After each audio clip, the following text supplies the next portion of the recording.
നമുക്ക് ഓരോരുത്തർക്കും ഒരു ഗന്ധമില്ലേ? അത് പലപ്പോഴും യുണീക്കായിരിക്കും അല്ലേ? ഒരാളുടെ ഗന്ധമായിരിക്കില്ല വേറൊരാൾക്ക്. ചിലപ്പോൾ അതൊരു രൂക്ഷമായ ഗന്ധമാവാം. അതെന്തുകൊണ്ടാണ് ഉണ്ടാവുന്നതെന്ന് നിങ്ങൾ എപ്പോഴെങ്കിലും ചിന്തിച്ചിട്ടുണ്ടോ? എല്ലാവരും പറയും വിയർപ്പ് മണക്കുന്നു, വിയർപ്പ് നാറ്റമുണ്ട്, അല്ലെങ്കിൽ നീ ആകെ വിയർത്തിട്ടുണ്ട് അതാണ് നിനക്ക് ഈ സ്മെല്ല് വരുന്നതെന്നൊക്കെ പറയാറുണ്ട് അല്ലേ? അതിൽ സത്യമുണ്ടോ ഇല്ലയോ എന്ന് വെച്ചാൽ സത്യമുണ്ട്. നമ്മൾ മനുഷ്യർക്ക് 2 തരം വിയർപ്പ് ഗ്രന്ഥികളാണുള്ളത്. ഒന്ന് എക്രൈൻ ഗ്ലാൻസ്, മറ്റേത് അപ്പോക്രൈൻ ഗ്ലാൻസ്. എക്രൈൻ ഗ്ലാൻസ് ആണ് നമ്മൾ സാധാരണ നമുക്ക് വിയർപ്പില്ലേ, വെള്ളം പോലത്തെ വിയർപ്പ് വരുന്നത്, അത് എക്രൈൻ ഗ്ലാൻസ് ആണ്. അതിൻ്റെ ഫങ്ഷൻ എന്താണെന്ന് വെച്ചാൽ നമ്മുടെ ശരീരത്തിനെ തണുപ്പിക്കുക എന്നുള്ളതാണ്. നമ്മൾ ഭയങ്കര ഈ വെയിലത്തൊക്കെ പോയി ഇങ്ങനെ ചൂടാവുകയെന്ന് വെച്ചോ, നമ്മുടെ എക്രൈൻ ഗ്ലാൻസിൽ നിന്ന് ഈ ദ്രാവകം, അതായത് നമ്മുടെ സ്വെറ്റ് അല്ലെങ്കിൽ വിയർപ്പ് പുറത്തേക്ക് വരും. ഇവോപ്പറേറ്റ് ചെയ്യുമ്പോൾ നമുക്കൊരു തണുപ്പ് വരും, ശരീരം തണുക്കും. അതാണ് അതിൻ്റെ ഫങ്ഷൻ. ഇത് ഒരു തരം വിയർപ്പ്.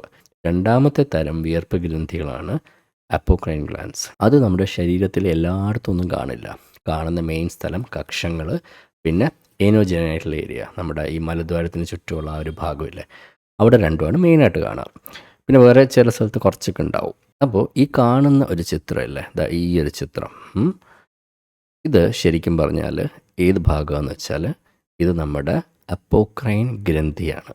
ചർമ്മത്തിലുള്ള അപ്പോക്രൈൻ ഗ്രന്ഥി ഒരു മൈക്രോസ്കോപ്പിൽ കൂടെ നോക്കുമ്പോൾ ഉള്ള ഒരു പടമാണ്, അല്ലെങ്കിൽ ഒരു ചിത്രമാണ് കാണുന്നത്. അപ്പോൾ ഇതിന് ഈ കളറൊക്കെ ഉണ്ടോ എന്ന് നിങ്ങൾ വിചാരിക്കും.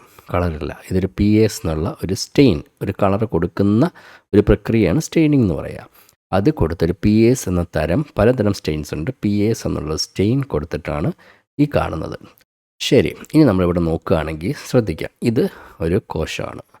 ഓക്കെ, ഇതും കോശമാണ്, ഇതും കോശമാണ്, ഇതും കോശമാണ്, സെൽസ്. ഓക്കെ, അപ്പോൾ നിങ്ങൾ ശ്രദ്ധിക്കുകയാണെങ്കിൽ ഇതിന് ന്യൂക്ലിയസ് ഉണ്ട്. നമ്മളിതൊക്കെ പണ്ട് പഠിച്ചിട്ടുള്ളതാണല്ലോ. ഇത് ന്യൂക്ലിയസ് ഉണ്ട്, പിന്നെ സൈറ്റോപ്ലാസം അല്ലേ.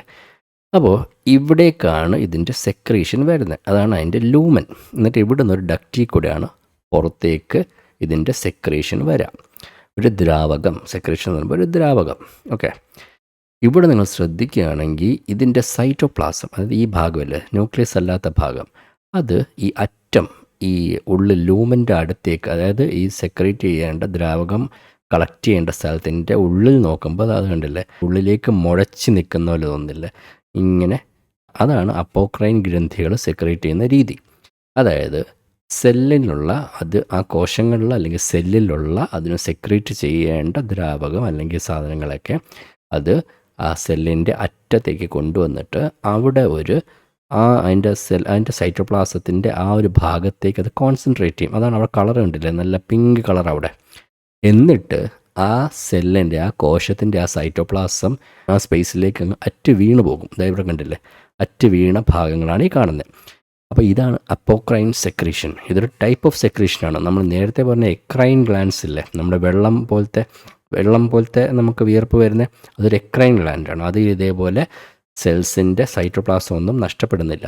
പക്ഷേ അപ്പോക്രൈൻ ഗ്രന്ഥികളിൽ ഇങ്ങനത്തെ ഒരു നഷ്ടം വരും. ശരി, അത് പറഞ്ഞു എന്നേ ഉള്ളൂ കണ്ടപ്പോൾ. അപ്പോൾ ഇതാണ് നമ്മളുടെ അപ്പോക്രൈൻ ഗ്രന്ഥികൾ. നമ്മൾ നേരത്തെ പറഞ്ഞ പോലെ എക്രൈൻ ഗ്രന്ഥികളിലെ പോലത്തെ ഒരു വെള്ളം പ്രൊഡ്യൂസ് ചെയ്ത്, അല്ലെങ്കിൽ സാധാരണ നമ്മുടെ വിയർപ്പ് പ്രൊഡ്യൂസ് ചെയ്ത് നമ്മളെ തണുപ്പിക്കുക എന്നുള്ള ഫങ്ഷൻ അല്ല. ഇവ പ്രൊഡ്യൂസ് ചെയ്യുന്ന സാധനങ്ങൾ ഒരു ഓയിലി, ഒരു കൊഴുപ്പ് പോലത്തെ ഒരു ദ്രാവകമായിരിക്കും ഇവരുണ്ടാക്കുക. അപ്പോൾ അതാണ് നമുക്ക് സ്മെല്ല് തരുന്നത്. ആണെന്നും പറയാം, അല്ലെന്നും പറയാം. പക്ഷേ ശരിക്കും പറഞ്ഞാൽ ഈ ദ്രാവകം സെക്രീറ്റ് ചെയ്യുമ്പോൾ അതിന് വലിയ മണമൊന്നും ഉണ്ടാവില്ല, ഒരു ഗന്ധമൊന്നും ഉണ്ടാവില്ല. പക്ഷേ ഇത് നമ്മുടെ ചർമ്മത്തിൻ്റെ പുറത്തേക്ക് വരും. ഈ ഉള്ളിലാണ് ഈ കാണിച്ചിരിക്കുന്ന ചിത്രം, ഉള്ളിലാണ്. ഇതെന്നിട്ട് നമ്മുടെ ചർമ്മത്തിൻ്റെ പുറത്തേക്ക് വരുമ്പോൾ അവിടെ എന്താ ഉള്ളത്, കോടിക്കണക്കിന് ബാക്ടീരിയകളുണ്ട്. ഈ ബാക്ടീരിയകളും ഈ ദ്രാവകമായിട്ട് സമ്പർക്കത്തിൽ വരുമ്പോൾ എന്താ സംഭവിക്കുക, നമ്മുടെ ദ്രാവകത്തെ വിഘടിപ്പിക്കുകയും ദഹിപ്പിക്കുകയും ചെയ്യും. എന്നിട്ടൊരു വാതകം ഉണ്ടാക്കും. ഈ വാതകത്തിന് ഒരു സ്മെല്ലുണ്ടാവും, ഒരു ഗന്ധം ഉണ്ടാവും. ആ ഗന്ധമാണ് നമ്മളുടെ സ്മെല്ല്. നമ്മളുടെ ഓരോരുത്തരുടെ ഇൻഡിവിജ്വൽ ആയിട്ടുള്ള നമുക്ക് സ്മെല്ല് ഒരു ഫിംഗർ പ്രിൻറ്റ് പോലെ ഒരു ഡിഫറെൻ്റ് ആയിരിക്കും. നമുക്ക് വളരെ ഓരോരുത്തർക്കും ഓരോ സ്മെല്ലാണല്ലോ. അപ്പോൾ നമുക്ക് തോന്നൽ വരാം, പിന്നെന്താ എല്ലാവർക്കും ഡിഫറെൻറ്റ് സ്മെല്ല് വരുന്നതെന്ന്. അതിൻ്റെ കാരണം എന്ന് വെച്ചാൽ ഓരോരുത്തരുടെയും ശരീരത്തിലുള്ള ബാക്ടീരിയയുടെ തരവും അളവും പലതരത്തിലായിരിക്കും. ആ ഒരു വ്യത്യാസം കാരണം നമുക്കുണ്ടാവുന്ന അല്ലെങ്കിൽ നമ്മളിൽ നിന്നുണ്ടാവുന്ന ആ ഗന്ധം വ്യത്യസ്തമായിരിക്കും. അതിൻ്റെ കൂടെ പറയാൻ ഇൻട്രസ്റ്റിംഗ് ആയിട്ടുള്ള കാര്യം എന്ന് വെച്ചാൽ നമ്മുടെ കിഴക്കേ ഏഷ്യൻ രാജ്യങ്ങളിൽ, എസ്പെഷ്യലി കൊറിയയിലൊക്കെ, അവർക്ക് അവരുടെ ഒരു ABCC11 എന്നുള്ള ജീനുണ്ട്. അതിന് ജനിതക മാറ്റങ്ങളുണ്ട്. അത് കാരണം അതുണ്ടാക്കുന്ന അവരുടെ അപ്പോക്രൈൻ ഗ്രന്ഥികളിൽ നിന്നുണ്ടാവുന്ന ദ്രാവകത്തിന് കുറച്ച് വ്യത്യസ്തമാണ് അതിൻ്റെ ഘടന. അതിങ്ങനെ ബാക്ടീരിയയ്ക്ക് ഇങ്ങനെ എന്താ പറയുക, മീൻസ് ഡീഗ്രേഡ് ചെയ്തിട്ട് ഈ സ്മെല്ലുണ്ടാക്കാൻ സാധിക്കില്ല. അതുകൊണ്ട് ആ ഏരിയയിലുള്ള ആൾക്കാർക്ക്, ഈ കിഴക്കൻ ഏഷ്യൻ രാജ്യങ്ങളിലെ പല സ്ഥലത്തും, എസ്പെഷ്യലി കൊറിയയിൽ, അവർക്ക് ശരീരത്തിന് ഈ ഗന്ധം അങ്ങനെ ഉണ്ടാവാറില്ല. അപ്പോൾ നമ്മൾ ആലോചിക്കേണ്ട ഒരു കാര്യം, അവിടെ പോയിട്ട് ആരും ഡിയോഡ്രൻറ്റിൻ്റെ കമ്പനി തുടങ്ങേണ്ട ആവശ്യമില്ല. അവർക്ക് മിക്ക ആൾക്കാർക്കും ബോഡി ഓർഡർ ഉണ്ടാവില്ല, അവരുടെ ഈ ഒരു ജനിതകമായ ഒരു സ്പെഷ്യാലിറ്റി കാരണം.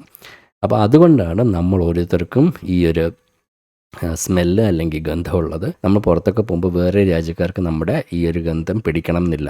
അതുകൊണ്ട് നമ്മുടെ നാട്ടിൽ നിന്ന് പുറത്തൊക്കെ പോകുന്നുള്ള ആൾക്കാർ ഈ ഡിയോഡ്രൻറ്റ് എന്തായാലും യൂസ് ചെയ്യണം. ഇവിടെയുള്ള ആൾക്കാർ യൂസ് ചെയ്യണം. പക്ഷേ ഞാൻ പറയാൻ കാര്യം, ഇപ്പോൾ എപ്പോഴും ഇന്ത്യയുടെ അല്ലെങ്കിൽ നമ്മുടെ ഇന്ത്യക്കാരുടെ ഒരു ഗ്ലോബൽ ഇമേജ് ഇങ്ങനെ മോശമായിക്കൊണ്ടേയിരിക്കുക. പല കാരണങ്ങളും നമ്മുടെ ഇത് കാട്ടിക്കൂട്ടുന്ന പ്രശ്നങ്ങളെ കാരണം ആവാം. പിന്നെ റേസിസത്തിൻ്റെ ഒരു പ്രശ്നമുണ്ട്. ഇപ്പം നമ്മളായിട്ട് അവരെ ബുദ്ധിമുട്ടിക്കാതിരിക്കുക. അതുകൊണ്ട് നമ്മൾ എല്ലാവരും ഡിയോഡ്രൻറ്റ് യൂസ് ചെയ്യണം, എസ്പെഷ്യലി വേറെ രാജ്യങ്ങളിൽ പോകുന്ന ആൾക്കാർ. കാരണം നമ്മൾ നമ്മുടെ രാജ്യത്തിൻ്റെ ഒരു പ്രതിനിധിയാണ്. ഇൻട്രസ്റ്റിംഗ് വീഡിയോ എന്ന് വിചാരിക്കുന്നു. നമുക്ക് വേറൊരു വീഡിയോയിൽ വീണ്ടും കാണാം.